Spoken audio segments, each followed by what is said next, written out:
Uy! Natatakot na ako dito! Seryoso ako! Buksan nyo na! Mark! Josh! Sancho! Ano ba? Parang awa nyo na! Ito yung araw na tinigil na namin yung pangtitrip sa kaklase namin. Story time. Ako nga pala si Josh. Kasama ko lagi sa school ang mga tropa ko na si Mark at Sancho. Kahit sa ang kalokohan, game na game yung mga yan. Kaya solid pa sa solid yung mga tropa ko. Isang araw, walang teacher noon sa last subject namin. 6 p.m.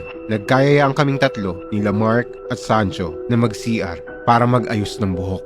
Umihi at mag-vape na rin doon ng pasekreto. Pero bago yon, pupuntahan muna namin sa upuan niya, si Louie, para manghingi ng baon niya para may food trip na rin kami doon.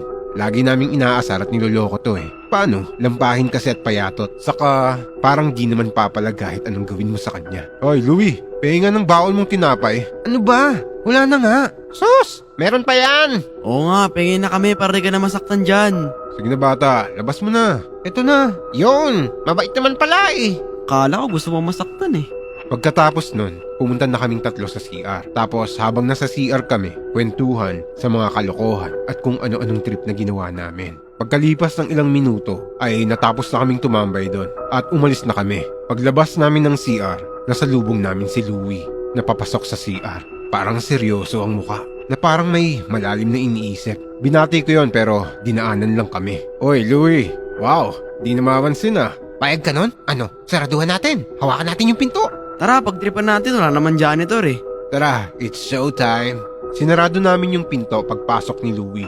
Nung napansin niya nang sinarado namin yung pinto, nagsisisigaw yun at kinakalabog yung pinto na nagmamakaawang buksan namin. Uy, buksan niyo to! Isusumbong ko kayo kay ma'am! Ano ba, Josh? Mark? Sancho? Ano ba? Ano bang gusto niyo? Madilim na sa labas oh! Nakakatakot dito sa loob! Gagi lap trip! Mukha siyang batang nagmamakaawa! Luby, tignan mo sa likod mo, may multo daw dyan. Lalo na sa cubicle, yari ka. Ito, parang awa nyo na! Buksan niyo na to! Uy! Lumipas yon ng mga 5 minuto. Hindi na namin naririnig si Louie na nagkakalabog ng pinto o di kaya nagsisisigaw. Kaya binuksan na namin yung pinto. Pagbukas namin nun, ang tahimik. Parang walang tao. Hinanap namin si Louie at sumigaw kami na, "Di ka magpapakita, bubugbugin ka namin." Pero walang lumabas na Louie.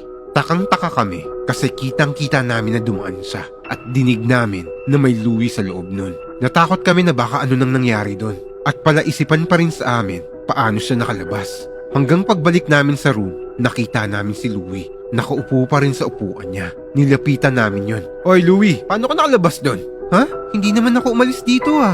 Sino yung kinulong namin?